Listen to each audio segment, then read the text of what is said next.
moistly. Speaking moistly. Keep 2 meters apart. Speaking moistly. Hello, everybody. Welcome to Speaking Moistly. I'm Mark, just in case you don't know who I am, and my co-host today is Frank. Frank, how are you doing? Good, man. How are you? I'm doing well. Thank you for joining me as usual.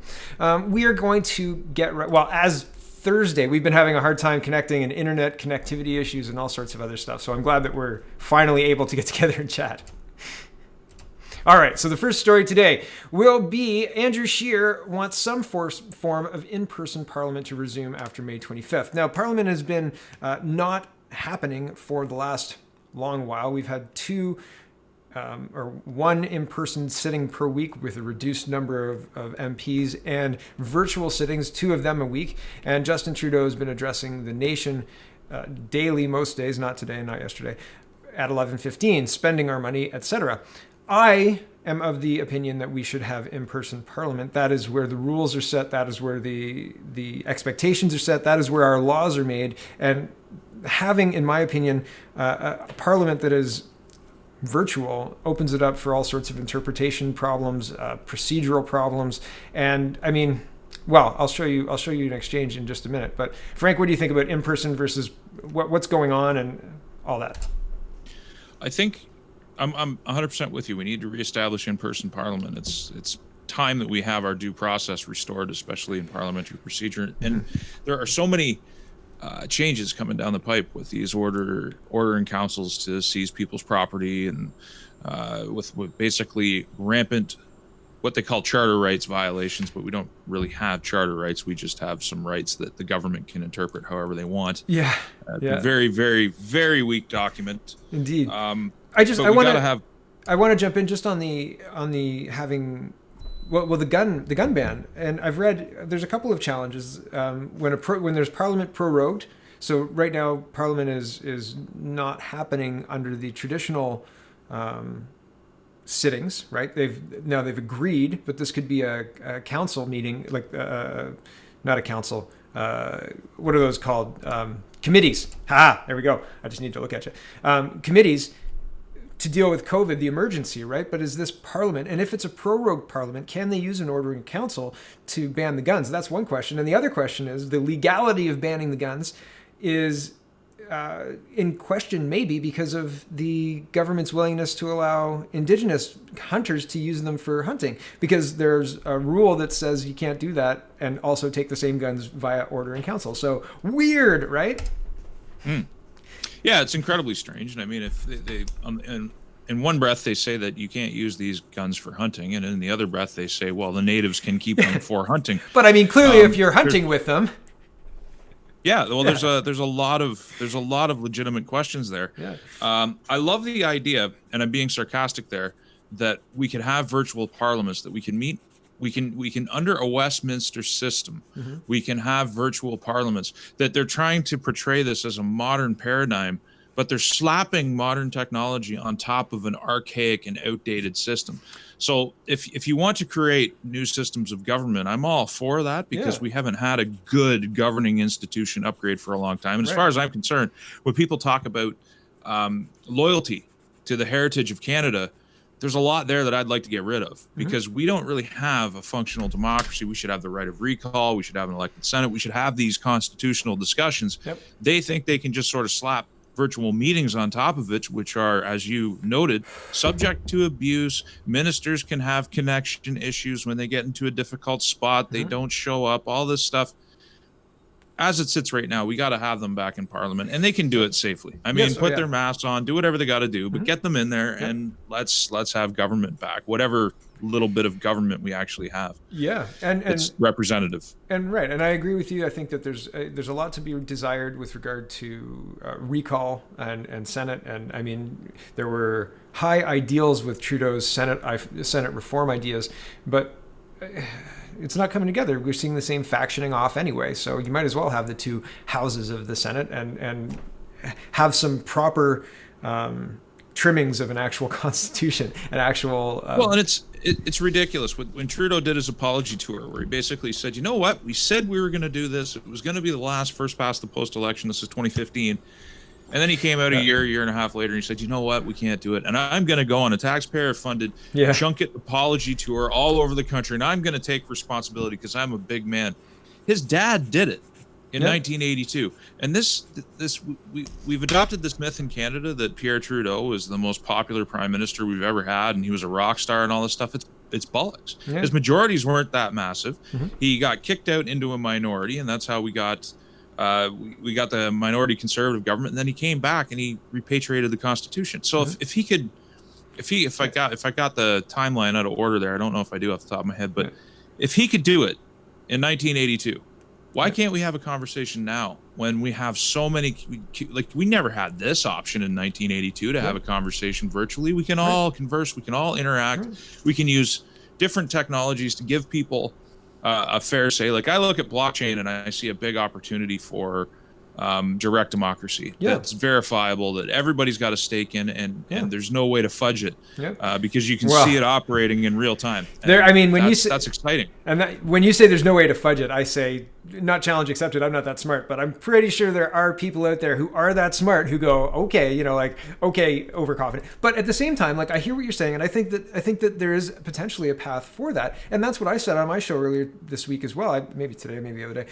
But basically, if you want to do direct democracy, if you want to bring the internet into this, if you want to have virtual meetings and have people, all meet together and blah blah, or all meet virtually this way, then there's a pathway. And they were talking about virtual voting, right? And virtual voting is a much bigger deal because how do you make that non-exploitable? How is there no loophole there, right? You can attack a server with bots and take it down, right? So how many servers do you need before the population of Canada is secure in that vote, right? And that's there's too many things that can go wrong, right? And it's just no. And I'm with you there. Like I've worked elections before in the past for Elections Canada. And I like that we have paper balloting because it's safe, it's secure, and you can verify it. I think inevitably you're going to have technological systems. If you want to have if you want to have a conversation about what government should look like in the 21st century, then inevitably you're going to have to bring technology into it. And when I talk about blockchain, it's not all blockchains are created equally. But if you have the potential's there to design something where every single member of the Canadian populace, whether it's with their cell phones or with their computers, whatever they're interacting with, that becomes in a sense, I'm being loose with terms, but that becomes the server itself. And all of those individual pieces are algorithmically verifying the transactions that are hitting the network. And if somebody tries to brute force in a fake transaction, all of those devices catch it. And you can see it all happening in a very open way. Okay, kind of like BitTorrent. There's a way that we could potentially do it. Yes. And my issue would be we need to sort that out in real Parliament before we get to because 100%. Yeah, and like I hear what you're saying. I think if we were ever successfully, sorry. No, go ahead. Yeah, great. No, if we were ever to successfully get elected, say, like let's pretend it's 2019 all over again, we get elected, I think you have to interact with what you have currently, whether you like it or not, and you have to work through that to get to somewhere else. I don't think you can just there's a lot of people who just want to declare a republic. Well, how do you declare a republic when you've got this massive multi-million person bureaucracy that has all the firearms and all the power and all the legal authority to stop you from doing that? Right, you kind of have to go through the current system. Yeah, you do, and that's I totally agree with you, and that's regardless of election, whatever. I mean, even from right now moving forward, we still, as citizens of the country, have to watch our government struggle through going through the system we have before we have something else. Because even this virtual thing is there's a lot of pitfalls to it, and I'll show you one of them. Here's Pierre Poilievre trying to get Bill Morneau, Will Ferrell lookalike, and our finance minister, who really should know these numbers. Here's trying to get Pierre Poilievre trying to get him to answer a question. And we'll just watch a couple of them. But here's an example of the issue you were talking about at the beginning. Mr. Morneau says, am I on pause or am I on mute? No? Oh, okay, here I go. Like, we pay a lot of money for these people, right? Like, this is not to be taken lightly. Here's Pierre Poilievre. Hold on. Is it possible, Minister, that Canada will lose its AAA debt rating this year? Yes or no? sorry, excuse me, am I unmuted? Yes. You okay? The economic challenge, obviously, that Yeah, we're and it's facing is significant, and the investment. no, it's governments never answer questions. I mean, whether it's virtually or in person, but at least in person, you can grill them a little bit more, and you can put them on the hot seat. It's an amazing thing because whenever a party's in opposition, so if you go back to the Rat Pack, Sheila Copps and Jean Chrétien, when they were in opposition to Mulroney, man, they were greats. Some wonderful quotes came out of them, and some really good commentary in real time in Parliament.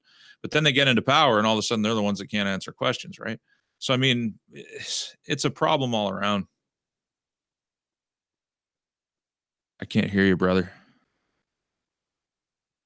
Yep. Okay, back.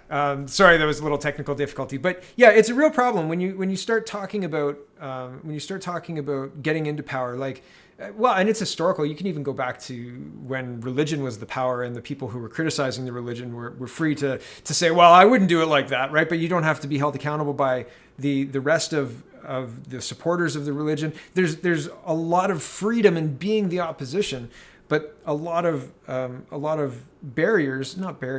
constraints, I suppose, when you get into power, because there's certain things you're expected to do, certain people you're expected to appease the party, right? If you're Doug Ford, you've got to make sure the PC party approves of what you're doing. At the beginning, when he was talking about opening up all the marijuana stores for private marijuana stores rather than having the province run them, that was really popular. And then he walked it back 2 days later, and I believe that that's to appease the party. So yeah, it's easy to be in opposition. It's difficult to govern, but good governments, in my opinion, are able to answer questions in good faith, right? This is not good faith, in my opinion. This is tap dancing. And Morneau does this in person all the time. He is an expert. It's it's almost a thing of beauty, as ugly as it is. Yeah, yes. You have to almost appreciate it. You're like, this is a well-crafted question. Mr. Poilievre has spent time crafting this question so that there's no escape from it. And the escape is they just walk away. They just go,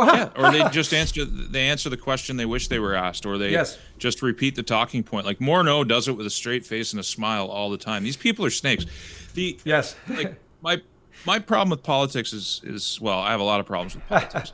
But very simply, what I think a politician's job is versus how it's actually practiced are two very different things. I think in my idea and conception of politics is the politician is a leader who tells you the bad news. Mm-hmm. And then he works to convince you of why. And he's going to face the opposition, or she's going to face the opposition because it's 2020. We got to make sure we say things right.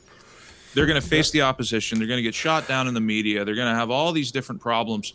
And so instead of doing that, they just try to craft talking points that make it nice and easy. Yep. And I honestly think that to change things, we're going to have to walk headlong into that line of fire and into that conflict.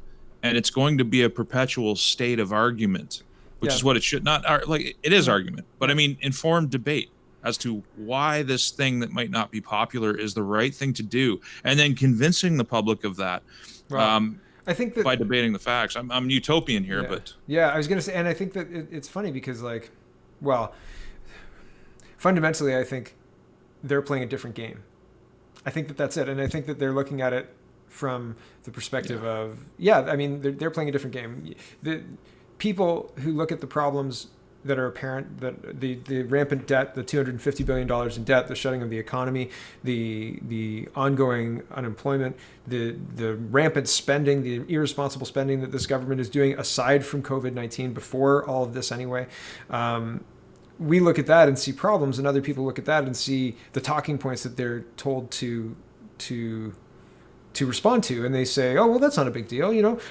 What is it, the GDP ratio is ratio. That's it, right? Yeah. I love that one. Everything's fine because the Joker scene in the second Batman movie where he says, even if the plan's horrific, everything's going to plan, people don't panic, right? Everything's fine.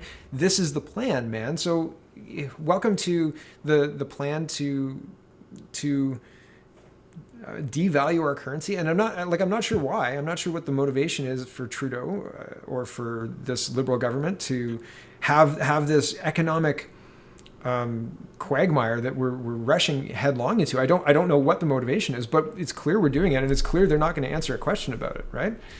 There could be a lot of layers of motivation. When we ran in the election there, I went to the last debate.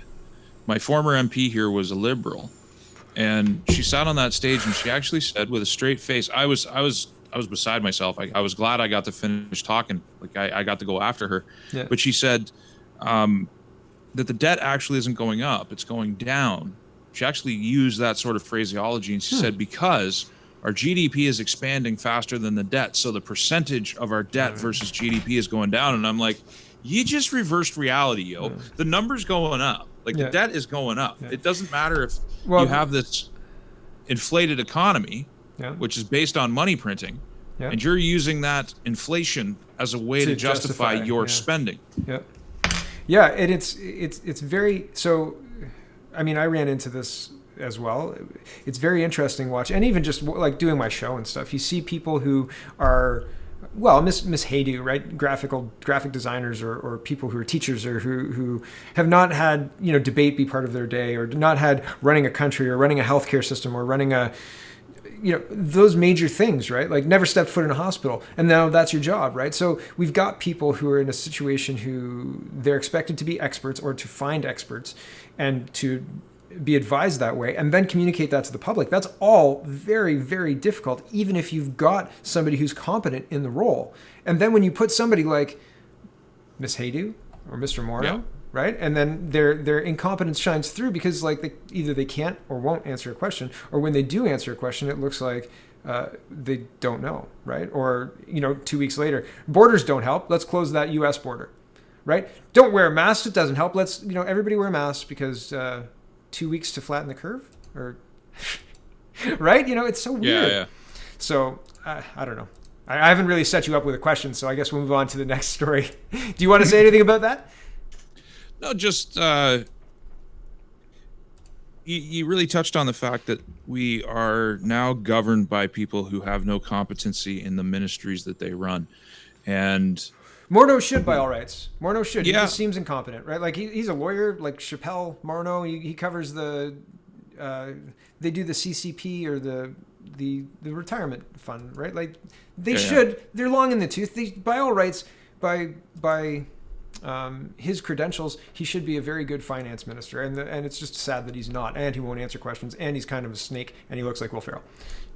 Yeah, I don't pretend to know all the different particulars that go into the motivations that drive them to run the country the way they do. Yeah.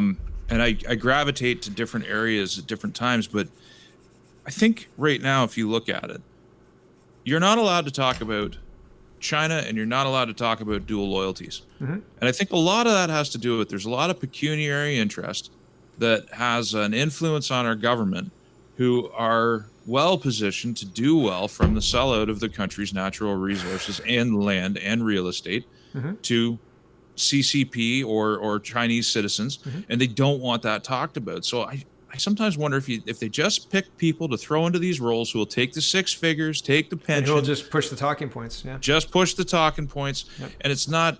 Maybe it's not even as sinister. Maybe it's just as simple as incompetence. They're incompetence and supporting established interests who stand to do very well if the current paradigm keeps progressing towards Canada becoming a colony. Yeah, and I guess it's hard to tell if it's the shutdown or the lockdown or the coronavirus or anything else that's making the business unsustainable and cheap to buy for maybe a Chinese benefactor or another Chinese, an expansionary Chinese company that wants to maybe buy a gold mine or two. Right? Okay. Anyway. Carry on. Yeah. Okay. No, I was just going to say, and they were buying up all this before. I know. COVID-19. They're just so now they have a nice fire sale. Yeah. And the entire Chinese economy is a Ponzi scheme. So they'll print more of those PBOC banknotes, and we'll take them because we're fools over here. Because it looks like we're a province of. Anyway, moving into the next colony. Yeah, a little bit.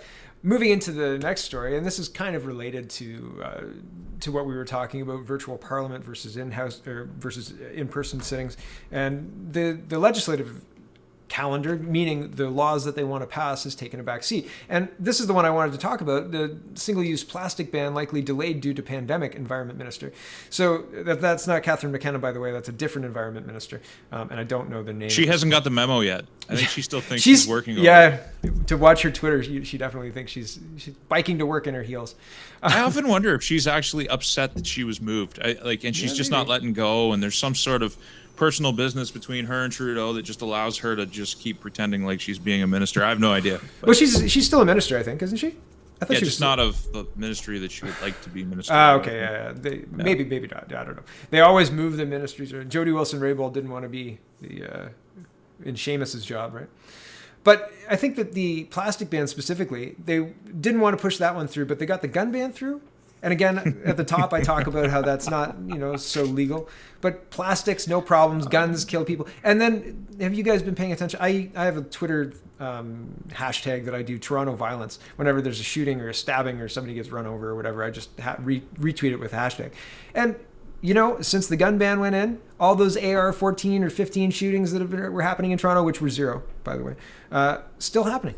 Exactly, still happening, which is none. No AR-15 weapons being used in the constant daily Toronto shootings. So I just think that that's weird, right? And in the era of COVID-19, do you really want to stop single ban plastics or single use plastics? Ban single use plastics.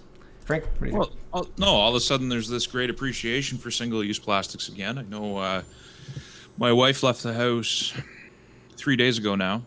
She went out and it's a long story. She got me late birthday gifts and a couple things, but going to No Frills, they have all these procedures in place, but now they're just handing you gobs of bags, and everybody's taking them because, single use is great. But even back before all this happened, they were really fixated on straws and on plastic bags. But at the same time, they had these regulations. Now, I have firsthand experience with the regulations when it comes to governing how I sell and market fresh produce. Mm-hmm. So I got a tomato, I got a bunch of tomatoes that I picked from my garden. They've grown out under the air. They've grown in the dirt. They've had bugs crawling on them and probably pooping all over them and everything else. So I picked that tomato. I put it in a container. The container is generally reused. I take that container, I go to market, and I have to put each of those tomatoes in a plastic bag before I'm legally allowed to sell them. I got to do that for every single bit of produce. So if I've got a quart basket, I can't reuse the quart basket unless I line it with a brand new plastic bag. And here's another one. When the government does these mandated safety tests. So because we're generally the first ones with produce on the market, they'll come to the market and they'll buy things off us like lettuce and tomatoes. They don't even do that. They used to pay for it. Now you have to provide it for free. It's in the legislation. It's a cost-cutting measure. So you just have to hand over your food. So this person shows up. They got plastic gloves on. They pull out a disposable styrofoam cooler, which is only going to be used for your food. They buy your stuff. They pull out this plastic envelope, which they peel open, and inside the plastic envelope are plastic bags. And into the plastic bag goes your produce, which goes into the styrofoam cooler. Then the gloves are taken off, thrown in there, and it's put in the back of a truck. Then they go off, they test it, find out it doesn't have anything in it because it was just grown in my yard. But they do all this stuff. So you got to have plastic bags for every single bit of produce. You got to have this testing, this ridiculous testing. I mean, this tomato was grown outside. And this person shows up in a hazmat suit to buy it.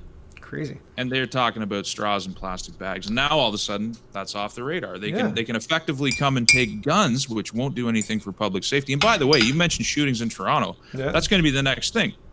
They're going to say, well, the rifle ban isn't exactly hitting criminality, so we're going to come for the handguns. We're going to take all your Glocks, all your 9mm. They're all going to go, and you know what's going to happen? We're still going to have all kinds of shootings in Toronto. Yeah, well, there hasn't been any. It's not about stopping crime. No, it never was. It never was, and that's the unfortunate part. Moving into schools. Schools face daunting, unique reopening challenges during the pandemic, and this is City News reporting May 14th. Today's the 18th, just for anybody who's not sure. I think that this is interesting. I've got kids, and I'm not going to be sending them to school if the teacher's in PPE or if they have I saw a picture and I tried to find it and Frank and I looked both, but there's squares on the ground and the kid's like allowed to play in this square and another kid's allowed to play in another square. If that's the situation that we're putting kids in, and I know Montreal is open, so I don't know what their schools look like, but even teachers in PPE, I think would be a barrier to me sending my kids back to school. What do you think, Frank? Well, I guess like I'm not impartial on this because if I have my way, my kids are going to be homeschooled. I just the kinds of things that are being taught in public schools today and the kinds of emphases they're putting on it, I would rather pay my education levy and get nothing for it than to send them there. But I want to interject really, really, really fast.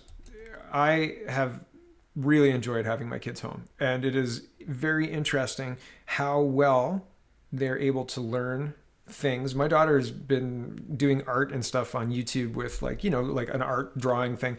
And she started being creative in her own way using the skills she learned drawing those art pieces. So there are really good ways kids learn at home, but having the ability to have them home and it's just been amazing. Like it's really been awesome.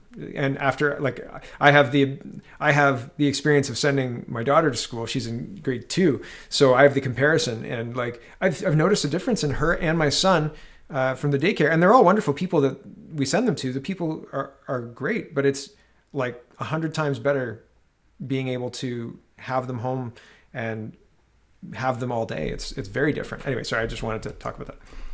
No, and I'm a big advocate for the parents being the primary unit. I mean, there's a lot that you can do as a family unit. Your kids trust you, or they should trust you more than they trust anybody else, and that makes you a great vehicle for instilling discipline and also teaching them things. But we forget that the education system that we have is only one model of hundreds of models that once existed under a different matrix. Like Noam Chomsky, who I've had the good fortune of debating with. I disagree with him on quite a few points, but he went to something called a Deweyite school, and it was designed for the individual child to sort of dictate their own trajectory. So based on their interests, that's where their education went. They led themselves along, and they were guided by the adults. And it was a more holistic process. I think I would have done better in that. I would have been a mess. My interest would have been Nintendo. It would have been awful. I would have been like, so I'm going to play Nintendo again. There was no again Nintendo today. back then. Fair enough. Okay. Fair enough. Well then, maybe I wouldn't have been so bad off. I'm back to what you were saying though. With this, I saw that picture of the squares, the chalk squares on the pavement, and my heart just got heavy. I'm like, you know what? This is too much. Now the PPE thing, for myself anyway, my personal opinion, I can understand that because I can understand it. I just don't like it. I think, I don't necessarily like it either. But I think what we're going to find as we move forward is, and I think this bleeds into the next topic. But I do think that we're going to have a reemergence of this as we move forward. I think it's inevitable. And one of the things that I've always had an issue with, I'm not in favor of this mandatory lockdown. And contrary to some of the opinions in my comment section, I never have been. If somebody was coming back from China in the early days and they were coming from a plague zone, they should have been stuck in quarantine. That's what I was in favor of. They should have been contact traced. And so they basically said it's racist if we isolate these people, and it's terrible and it's a violation of their freedoms. But now we've locked down the entire country, and they're putting sweeping changes through while they're doing it. Very simply put, I'm not pro lockdown. But that being said, when I see the lockdown protests that are going on, and I don't see anybody wearing masks, there's no like actual respect for the process. And you see so many of these different leaders that are doing these protests. There's another one, it's just up on Drudge today. There's another guy who said the whole thing was fake and he got sick. Now he's issuing a public statement saying, look, this thing's serious, whatever else we should. So there's this middle ground that I am afraid is lost, where COVID-19 is a real thing. I don't want it based on the things that I've read. They're starting to talk now. I mean, the science is starting to look like it's not a respiratory ailment, but it's actually a blood disorder, and it affects your lungs and it affects these other organs. But we're still trying to advance our understanding of it. To me, you have to respect that, but you can't stick kids in chalk cubes on the ground. They're better off at home, or they're better off. There's got to be 100 different ways that you can deal with that. Yeah, I think the resurgence in schools or homeschooling will be interesting because, like, fundamentally that comes down to the state can't prescribe how much risk you're willing to take. They can't say it's safe enough for you to risk your life. Like if this is as bad as they say. And part of my problem with the vaccine idea is that like this thing's brand new. Like this thing's like what, 6 months old, if that? Yeah. So where's the vaccine for AIDS or SARS or MERS or the flu or the cold or, like these things that have been affecting humans for forever, right? Like if humanity can make a disease, snip, snaps, done, or make a vaccine for a disease very quickly, then why don't we have more cures? Why aren't we just like paragons? It's very of health, simple because it's bullshit. It's not easy. yeah. Well, but fundamentally, it's not easy to make. You're right, and so I don't believe that. Like even if they say we've got this vaccine and it doesn't kill you right away, like we've done this test and we've seen, these 10 people here, we gave them the vaccine, they didn't get COVID-19 and they're not dead. There you go. And if somebody gave me complete proof of that, I still wouldn't get the vaccine because it's not 10 years later and they're not dead 10 years later, right? Like, you know what I mean? They're not dead 10 years later. Who knows, right? Who knows what could happen? Who knows what the vaccine could interact with or could conflict with, or who knows? And so why do I want to be the guinea pig on that when there are effective treatments on the market that I've read that help a lot of people? There are situations and choices you could make that would reduce your risk. Why would you increase your risk? Like, I mean, I did on my show the other day talking about vaccines that have gone wrong. Even people who want to do well, who have no nefarious or evil intent, people who are meaning the best. They're just, maybe they don't know everything or they're not the best at their job or just crap happens and they have a bad day and it goes sideways. I don't want to be the guy whose family got injected with that dose, and I'm not willing to take the chance because it just seems much higher likelihood in this situation than a vaccine that's 60 years old or a vaccine or a pill that we use for malaria. If you're going to a place that has malaria, it just seems like they're ignoring things that could help us easily. Well, and that I think you're getting into money again there. Maybe the vaccine stands to make some very well-connected people in public places very rich as well, developing it. One of the first people, back before this was a non-story, I was cultivating a relationship with a virologist who works at some of the world's highest level labs. And this individual is currently working on 2 vaccine projects for SARS-CoV-2. And the caution that was given to me was, if anything comes out before the next year and a half goes by, do not take it by a guy developing the vaccine himself. So, and he explained to me in painstaking detail the process these things have to go through, and that you've probably covered on your channel how the SARS vaccine, if that had have actually gone into production, it would have got people killed. There's all sorts of reasons, and there's no evidence. None whatsoever. Even the WHO, this was their public statement. It's since been memory holed, but they said that if you get COVID-19, it doesn't guarantee that you've got immunity. So if 1/3 to 2/3 of the people who get it don't have long-lasting immunity, like the common cold, then that really complicates vaccine development. There's a reason we don't. The common cold is actually very stable. It's a very stable virus. But we don't have a vaccine for it because we have a real hard time conferring immunity over it. And the flu is malleable. It changes a lot, but the flu vaccine misses more often than it hits, or it's a 50-50. If it's better than I don't even think it's better than a placebo. Like it's a hit or miss process. So I don't get the flu shot. This treatment of vaccines as though they're going to be some magic bullet and you can do it quick and it's going to be effective and it's going to make all our problems go away. Forget that, man. Keep that away from me. If you want to be a guinea pig for that, you go right ahead and I'll watch what happens to you. I'll figure out my life otherwise. And then, and you mentioned the anti-malarials. To me, it's very interesting that they're pushing remdesivir, which again, this goes back to money. A lot of people are going to make a lot of money off a drug that costs $1,000 a dose. But these hydroxychloroquine studies don't combine it with zinc. They treat it like if you're already in the hospital in critical condition and you start taking hydroxychloroquine, it's not going to help you. Well, no shit. Pardon my French. I don't know but if it does. But there. Apparently, it does help. Early on, it's supposed to be an intervention that you start taking before you end up in that critical ward. Yeah. And there was a doctor on probably Fox News because they're the only ones who air it. But there was a doctor who was saying that she had sick patients, like very sick patients, people who should be going to the ICU, and then 5 hours later after their first dose or second dose. Okay, yeah, and we had some of that evidence coming out of Europe. Yeah. But I mean, the studies they're doing are deliberately incomplete. The zinc combinations aren't there. Like they're doing. And it's because it's cheap and it won't make people money. I really think it's as simple as that. And you might be right. You might be right. It might be. And the other thing too is here in Canada, I identified in one of my videos. I just want to get this out. Yeah. We actually have an identified shortage of hydroxychloroquine going to 2022. There's a website that tracks drugs in the country, and in November they updated it to say we're not going to have any till 2022. Yeah. Why that happened, I have no idea. I can tell you, it's made in India, and Trump and Modi are good pals, and Trump ensured that he would have a lot of hydroxychloroquine. So that's why. All right, the last story for today, and we're already over, but that's okay. We're going to talk about, very briefly, China reopening more schools, revives flights as new cases flatline. CTV News, this is from the 17th. So I've heard a lot about a second wave. I've heard a lot about a second wave of the coronavirus. Be afraid. Do not go back outside. The virus is waiting on playgrounds, ready to get you. But I said 2 days ago on my show, I haven't seen any evidence of a second wave. Like theoretically, they're a couple of months ahead of us because their thing exploded in January, February, and we were March, April, May.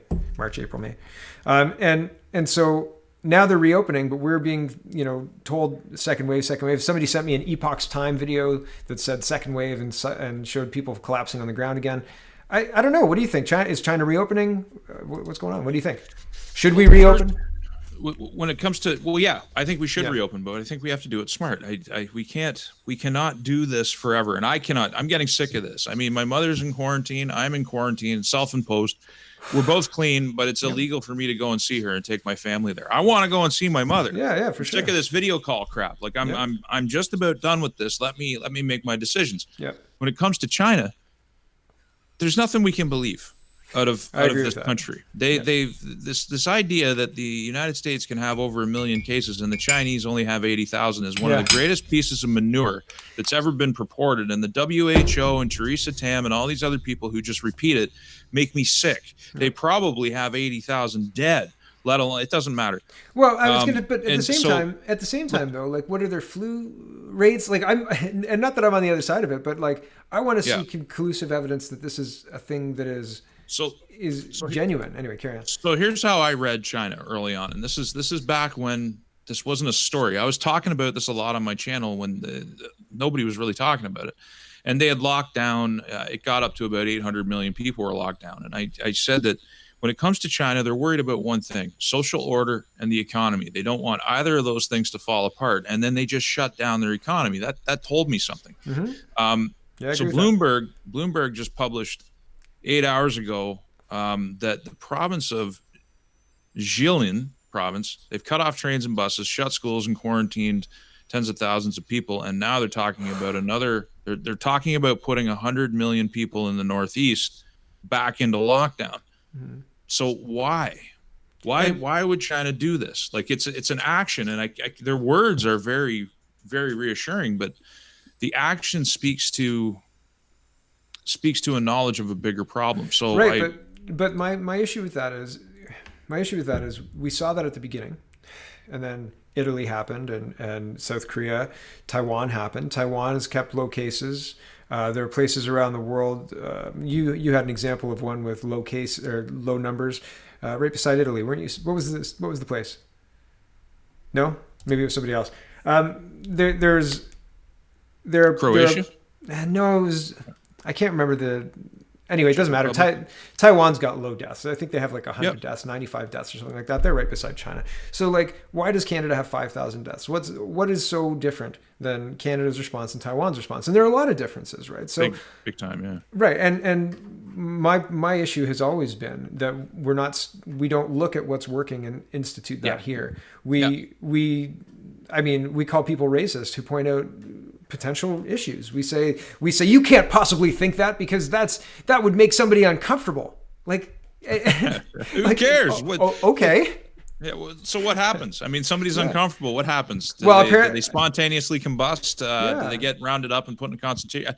Like, But apparently, like, there are so many people who are comfortable. We've got professors who are being arrested for working with China. We've got Chinese spies who are deeply embedded in high level RCMP level operations and jobs, and who were spying for a long period of time and just arrested in 2018. So, like, we're in a situation where if China knows, theoretically, this could be a war maneuver, right? Like this, if economy is warfare, if economic warfare is a legitimate tool in the warfare toolbox, and Trump was winning his trade war, right? He was ticking up his. The United States was doing very well. The steel brokerage through Canada was shut off. China was in a bad way, and if nothing happened, their economy was going to.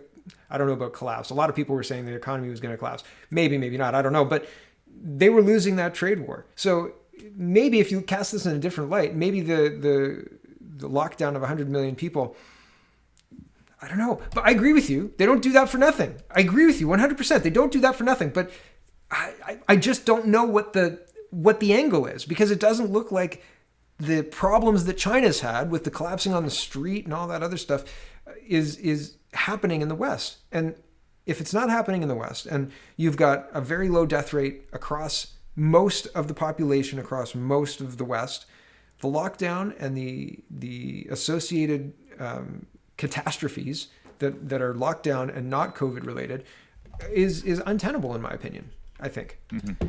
I mean, I think the collapsing that you've seen out of Iran, and you've seen it in Italy, and you've seen it in China. I documented all three of those places. I think this hit those. I didn't see the Italy hardest. ones. I didn't see Italy. Yeah, it's Were out there Italy? there. Okay. There's some out there, but I think those first waves that was where our pants were the most down, and then we started to pull up our drawers a little bit, and we like I said early on, and I'm not trying to toot my own horn, but it's the government's going to come in and they're going to react, and they're going to react in a lot of ways that are counterintuitive. So, I mean, for instance, in Canada, we cancel all elective surgeries, we empty out our ERs, we set up all these extra wards at the same time as we do a mandatory lockdown that completely screws up the economy. So now you've got a bunch of largely empty hospitals. You got a bunch of people sitting at home waiting for procedures. You got people dying who can't get their heart issues worked out. I've got people who desperately need help, women who need help with their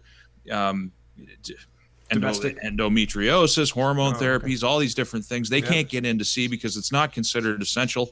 So the lockdown, in my opinion, even if I don't support it, it did the job of flattening that curve. It actually stopped the thing. Mm-hmm. So you didn't see that. But the issue is you can't stay locked down forever. No, we needed a plan.